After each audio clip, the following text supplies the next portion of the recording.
The issue today is the same as it has always been. Shall man rule himself or be ruled by a small elite? Thomas Jefferson. Mr. Toastmaster, fellow Toastmasters, and distinguished guests, today I'm going to speak about something that is very precious to me, and I hope it is to you as well. Liberty and freedom.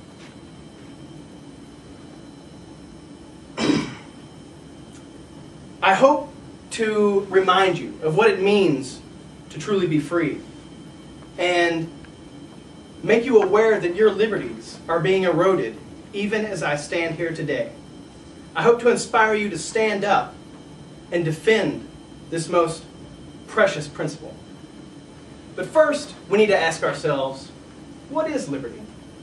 And I'm going to rely, again, on my boy, MC Tommy Jeff. That's what I call Thomas Jefferson.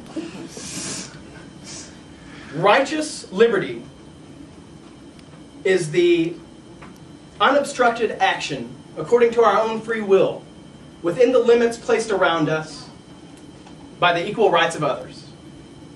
And I do not say within the limits of the law, because the law is often just the will of the tyrant. And it is always so when it violates the rights of the individual. So what are these rights of the individual? Among the natural rights of man are these. First, the right to life. Second, to liberty. Third, to property. And together with the right to support and defend those things as best he can. Sam Adams. Yes, that's right. The guy from the beer commercials. So as long as no one can legally take our life, our liberty, our property,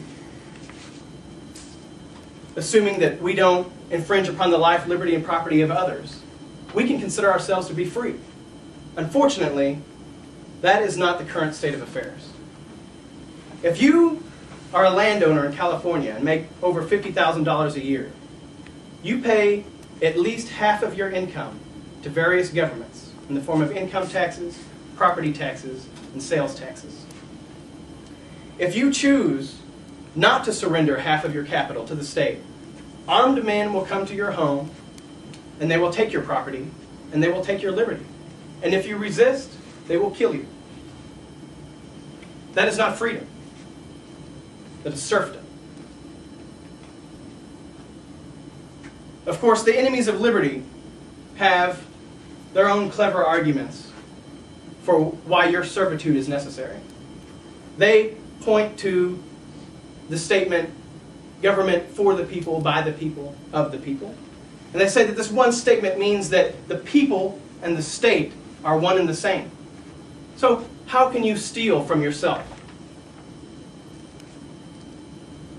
They believe that a small group of kind-hearted and magnanimous individuals, public servants, should decide how to spend your capital on your behalf.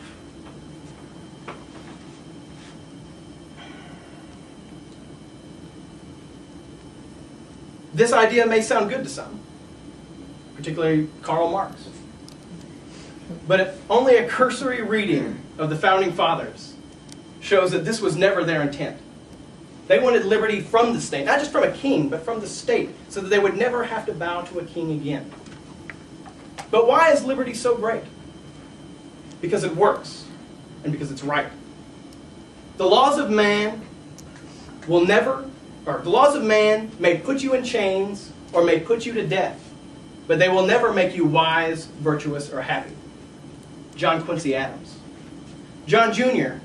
also said, individual freedom begets individual power. And the power of the community is the sum of the individual power of its members. Therefore, the nation with the most freedom will by necessity be the most powerful nation. And history proved him right. And it is that very success which has put the liberty of future generations in jeopardy. Because a free and prosperous society breeds generations who have not had to live under tyranny and who have not had to fight and die for their freedom.